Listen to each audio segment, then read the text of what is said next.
شعبان فيغفر لجميع خلقه إلا لمشرك أو مشاحن أو كما قال عليه الصلاة والسلام. وقال إذا انتصف نصف من شعبان قوموا ليلها وصوموا نهارها أو كما قال عليه الصلاة والسلام. اللهم صل على سيدنا مولانا محمد وعلى آل سيدنا مولانا محمد وبارك وسلم. محترم بزرگوں اور دوستوں، آج کی رات یہ شعبان معظم کی 15ویں رات ہے. حالانکہ آج 14 تاریخ ہے، کل 15 تاریخ ہے، لیکن انگریزی حساب اردو کے حساب سے، عربی کے حساب سے جو تاریخ شروع ہوتی ہے وہ مغرب سے شروع ہوتی ہے.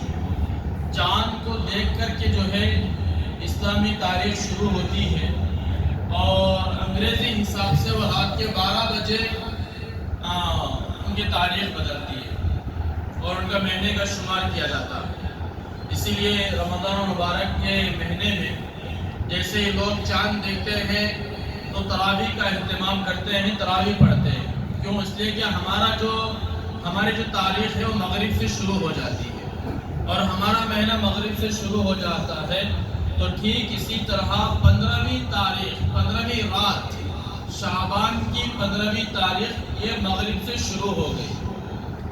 اور اللہ کے نبی علیہ السلام کی حدیث ہے کہ جب 15ویں تاریخ شروع ہوتی ہے تو اللہ کے نبی علیہ السلام فرماتے ہیں کہ دیگر دنوں میں اللہ تبارک و تعالیٰ آدھی رات کے بعد پہلے آسمان پر آتے ہیں.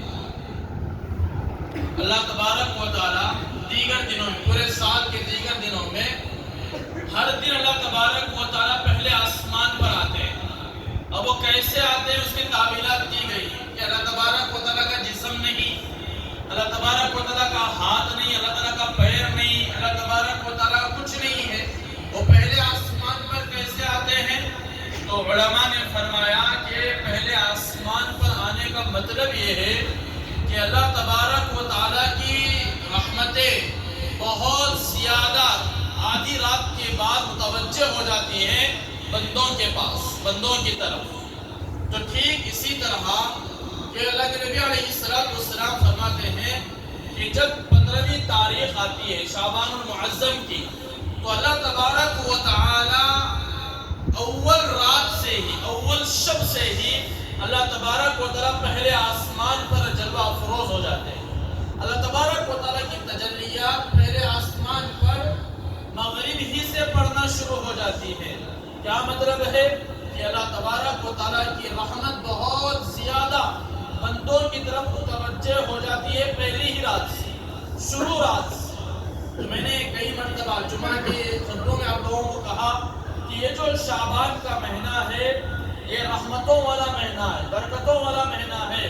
تو ٹھیک اسی طرح اس رات کی خصوصیات میں سے علماء نے یہ بیان فرمایا کہ اللہ کے نبی علیہ السلام فرماتے ہیں کہ اللہ تبارک و تعالی اس رات کے شروع حصے ہی سے پہلے آسمان کے اوپر آ جاتے ہیں اور اللہ تبارک و تعالی کی جانب سے ایک منادی آواز لگاتا، ایک ندا لگانے والا، ایک آواز لگانے والا پکار کر کہتا ہے کہ ہے کوئی مغفرت چاہنے والا کہ میں اس کی مغفرت کروں. اللہ تعالیٰ کہتے ہیں کہ ہے کوئی مغفرت چاہنے والا کہ میں اس کی مغفرت کروں. ہے کوئی رزق مانگنے والا کہ میں اسے رزق دوں. ہے کوئی مصیبت زدہ، پریشان حال، بیماریوں میں جکڑا ہوا کہ میں اس کی مصیبت کو دور کروں. اللہ کے نبی علیہ السلام فرماتے ہیں کہ رات کے شروع حصے سے سورج کے طلوع ہونے تک اللہ تبارک و تعالیٰ کی جانب سے ایک ندا لگانے والا مسلسل ندا لگاتا رہتا ہے یہاں تک کہ جب سورج طلوع ہوتا ہے تو یہ ندا ختم ہو جاتی ہے. تو میرے بھائی، آج کی رات یہ اللہ تبارک و تعالیٰ کی رحمتوں کی رات ہے. آپ لوگوں نے بہت ساروں نے دیکھا ہوگا یوٹیوب میں یا فلاں پر کہ اس رات کی کوئی فضیلت نہیں ہے، عام راتوں کی طرح ایک رات ہے نہیں، بلکہ اس کی فضیلتیں اللہ کے نبی علیہ السلام آج کی رات میں قبرستان بھی گئے اور اللہ کے نبی علیہ السلام سے آج کی رات میں عبادت بھی ثابت ہے کہ اللہ کے نبی علیہ السلام نے خصوصی طور پر آج کی رات میں عبادت کی ہے۔ اور اسی طرح اللہ کے نبی علیہ السلام کی حدیث ہے اذا انتصف نصف من شعبان قوموا لیلها وصوموا نہارا، کہ جب 15ویں شعبان آ جائے، 15ویں شعبان کی رات آ جائے تو اللہ کے نبی فرماتے ہیں کہ قوموا لیلها، اس کی رات میں قیام کرو، اس رات میں آپ عبادت کرو، وصوموا نہارہا، اور اس کے دن میں روزہ رکھنے کا اہتمام کرو۔ اگر کوئی روزہ رکھ سکتا ہے تو روزہ رکھے، لیکن یہ جو روزہ ہے یہ روزہ مستحب ہے، کوئی سنت مؤکدہ نہیں، کوئی واجب نہیں، کوئی فرض نہیں کہ روزہ نہ رکھنے پر اس کی ملامت کی جا رہی ہو، روزہ نہ رکھنے پر اسے برا بھلا کہا جا رہا ہو۔ برا بھلا کہنا ہے وہ رمضان میں، رمضان کا فرض روزہ ہے۔ اگر کوئی آدمی، کوئی بندہ رمضان کا فرض روزہ چھوڑ دیتا ہے تو واقعی گنہگار ہوگا اور واقعی اس پر ملامت کی جائے گی، اسے برا بھلا بھی کہا جا سکتا ہے۔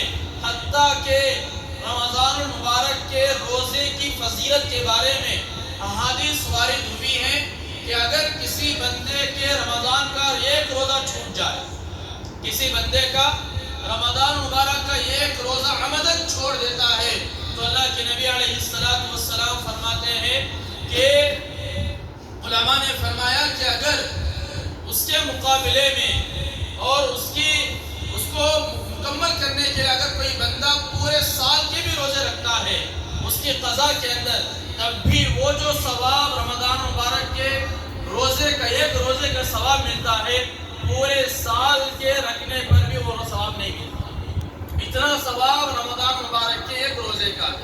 تو میرے بھائی کہنے کا مطلب یہ ہے کہ اگر کوئی بندہ کل کے دن روزہ رکھنا چاہتا ہے تو خوشی سے رکھے، اس کا بھی ثواب ہے، اور اللہ کے نبی علیہ السلام نے اس کی ترغیب دی ہے، لیکن یہ روزہ مستحب ہے، یہ روزہ فرض اور واجب نہیں ہے۔ ہمارے گھر کی بہت ساری عورتیں اور ہمارے گھر کے بہت سارے افراد کیا کرتے ہیں کہ شعبان کے مہینے کا 15 کا روزہ جتنا اہتمام سے رکھتے ہیں اتنی اہتمام سے رمضان کے روزے نہیں رکھتے۔ لوگ کیا کرتے ہیں، پہلا ایک روزہ رکھ لیے اور 26ویں کا ایک روزہ رکھ لیے، کر دیتے ہیں کہ 26ویں کا بڑا روزہ ہے اس لیے 26ویں کا ایک روزہ اور شروع رمضان کا ایک روزہ رکھ لیے اور درمیان کے سارے روزے چھوڑ دیے۔ لوگ کہتے ہیں کہ اتنا رکھے تب بھی کافی ہے، کام کاج ہے، فلاں ہے، یاد رکھے یہ فرض روزے ہیں، اور یہ روزہ اگر کوئی بندہ چھوڑ دیتا ہے تو اس کے لیے قضا روزہ رکھنا واجب ہو جاتا ہے۔ تو لہذا اس رات کی فضیلت بیان فرمائی کہ اس رات میں اللہ تبارک و تعالیٰ کی جانب سے ایک منادی، ندا لگانے والا، آواز لگاتا ہے کہ ہے کوئی مجھ سے رزق مانگنے والا کہ میں اسے رزق عطا کروں، ہے کوئی مغفرت مانگنے والا کہ میں اسے مغفرت دوں، ہے کوئی مصیبت اور پریشانی میں مبتلا کہ میں اس کی مصیبت کو، اس کی پریشانی کو دور کروں۔ یہ راتیں ہیں اور یہ فضیلتیں۔ ہم پر کوئی مصیبت، کوئی پریشانی آتی ہے تو ہم کیا کرتے ہیں، کسی مولانا کے پاس چلے گئے، کسی عامل کے پاس چلے گئے، کسی اور آدمی کے پاس چلے گئے اور ان سے کہتے ہیں کہ حضرت کچھ پھونک دیجئے، کوئی وظیفہ دے دیجئے، کوئی تعویذ دے دیجئے، کوئی فلاں پیپر دے دیجئے، کچھ اور دے دیجئے تاکہ میری مصیبت دور ہو جائے۔ یہ راتوں میں بیٹھ کر دعا کرو، اللہ تعالیٰ سے مانگو کہ اللہ آئے فلاں مصیبت میرے اوپر آئے، اس کو دور کرو، بجائے عامل کے پاس جانے کے، بجائے کسی اور کے پاس جا کر جھاڑ پھونک تعویذ اور گنڈے یہ وہ لینے کے، آپ اللہ تبارک و تعالیٰ کی طرف متوجہ ہو کر اللہ تبارک و تعالیٰ سے مانگو۔ اللہ تبارک و تعالیٰ ہر طرح کی مصیبت کو دور کرنے والا ہے۔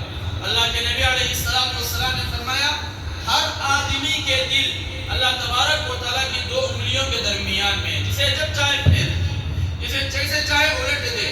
اللہ تبارک و تعالیٰ سے دعا کرو کہ اللہ میرا دل صحیح سالم رہے، میرا دل ہمیشہ تیری طرف متوجہ رہے، میرا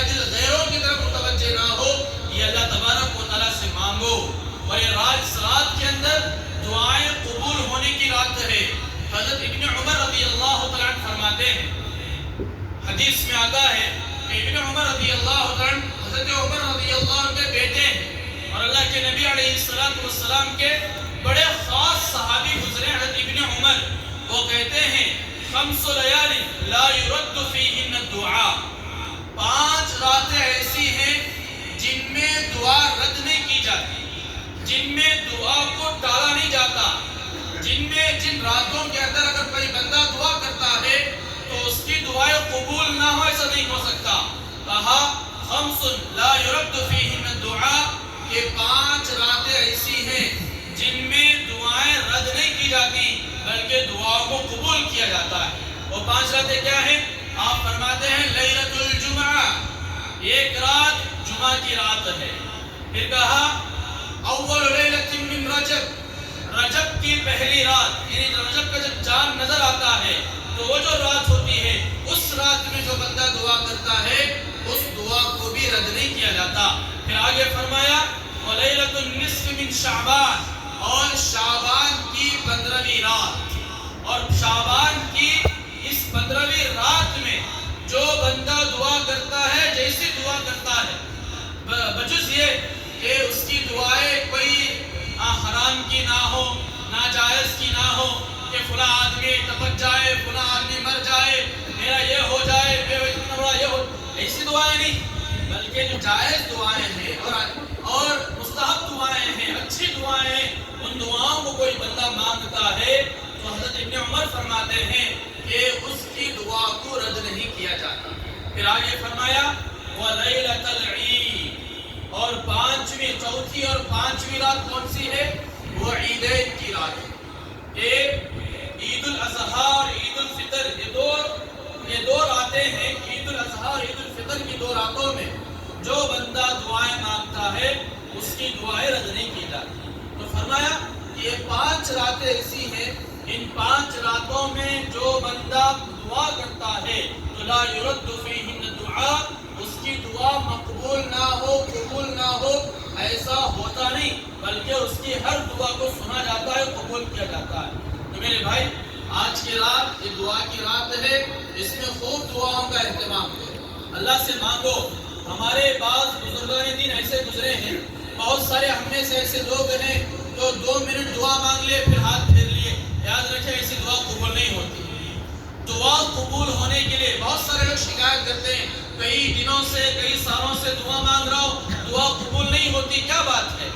آپ یاد رکھیں کہ اللہ تبارک و تعالیٰ کے یہاں قانون ہے کہ وہی دعا قبول ہوتی ہے جو دل سے مانگی جاتی ہے. صرف سرسری مانگے، سرسری ہاتھ اٹھا لیے، وہ دعا قبول نہیں ہوتی. کسی کمپنی کے اندر یا کسی دفتر کے اندر کسی کی سیلری بڑھانا ہے، کسی کی تنخواہ بڑھانا ہے اور وہ جا کر مینیجر سے کہتے میری تنخواہ بڑھا دو، وہ نہیں بڑھا دیتا، بلکہ اس کے سامنے جانا پڑتا ہے. اس کے اصول ہوتے ہیں، اس کے آداب ہوتے ہیں، اس طریقے سے جا کر اسے کہیں گے تب جا کر ہماری سیلری بڑھتی ہے، تب جا کر ہماری تنخواہ بڑھتی ہے. تو ٹھیک اسی طرح میرے بھائی وہ آدمی قبول کرتا ہے. تو ٹھیک اسی طرح اللہ تبارک و تعالیٰ کی یہاں بھی ایک قانون ہے کہ اگر کسی بندے کی دعا کو قبول کرنا ہے، اگر کسی کے بندے کی دعا کو مستجاب کرنا ہے، مقبول ہونی ہے، تو اس کے لیے ضروری ہے کہ وہ دل سے دعا مانگے، اللہ کے سامنے رو کر دعا مانگے، گڑ گڑا کر کے دعا مانگے، تب جا کر کے اللہ تبارک و تعالیٰ اس کی دعاؤں کو قبول کرتا ہے. اور وہ بندہ جو کبھی کبھار دعا کرتا ہے، کبھی کبھار ہفتے میں 1 مرتبہ، مہینے میں 1 مرتبہ، ہمارے ہاتھ تو اللہ کے سامنے اٹھتے نہیں ہیں، بندوں کے سامنے، مخلوق کے سامنے پتہ نہیں کہاں کہاں جا کر ہمارے ہاتھ اٹھاتے ہیں. لیکن جب اللہ کے سامنے دعا کرنے کا موقع آتا ہے تو 1 منٹ اٹھا لیے اور کچھ عربی الفاظ ہیں وہ ہم لوگوں کو سمجھ میں آتے نہیں، آمین آمین کہیں گے بس ختم ہو گئے. ایسی دعائیں مقبول نہیں ہوتی، بلکہ اللہ کے سامنے دل سے دعا مانگو، اللہ کے سامنے رو، گڑ گڑاؤ. الحدیث میں آتا ہے بعض لوگ دعا مانگتے ہیں تو ان کی دعا آسمان پر جاتی ہے، تو فرشتے کہتے ہیں یہ کس کی آواز ہے جو غیر مانوس ہے، یہ کس کی آواز ہے جو غیر مانوس ہے، جو ہم نے کبھی سنی نہیں، لہٰذا اس کی دعا کو واپس کر دو. تو لہٰذا اس کی دعا کو واپس کر دیا جاتا ہے.